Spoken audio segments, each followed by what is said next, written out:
অভয়াশ্রম রক্ষায় বড়াই গ্রামে মোবাইল কোর্ট অভিযান, ২৫০টি চায়না জাল জব্দ ও ধ্বংস। তথ্যভিডিওচিত্রে নাটোর থেকে আমাদের প্রতিনিধি মোহাম্মদ জাহাঙ্গীর আলম। নাটোর জেলার বড়াইগ্রাম উপজেলার জোনাইল ইউনিয়নের চামটা বিল, যা স্থানীয়ভাবে কৈখুলা বিল নামে পরিচিত, এটি চলন বিল অঞ্চলের একটি গুরুত্বপূর্ণ মৎস্য অভয়াশ্রম।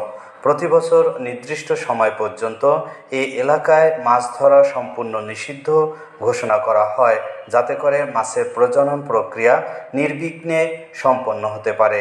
তবে দুঃখজনকভাবে কিছু অসাধু জেলে নিয়মিতভাবে এই নিষেধাজ্ঞা অমান্য করে অপরিপক্ক ও ছোট মাছ শিকার করছে, যা পুরোপুরি মাছের জীববৈচিত্র্য ও প্রজনন ব্যবস্থার জন্য হুমকি স্বরূপ।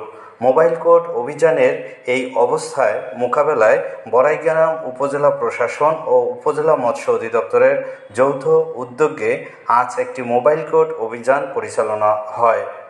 অভিযানে নেতৃত্ব দেন উপজেলা নির্বাহী কর্মকর্তা ইউএনও লাইলা জান্নাতুল ফেরদৌস।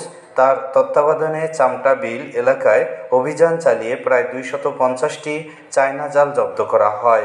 জব্দকৃত সব জাল পরে জনসমক্ষে আগুনে পুড়িয়ে ধ্বংস করা হয়।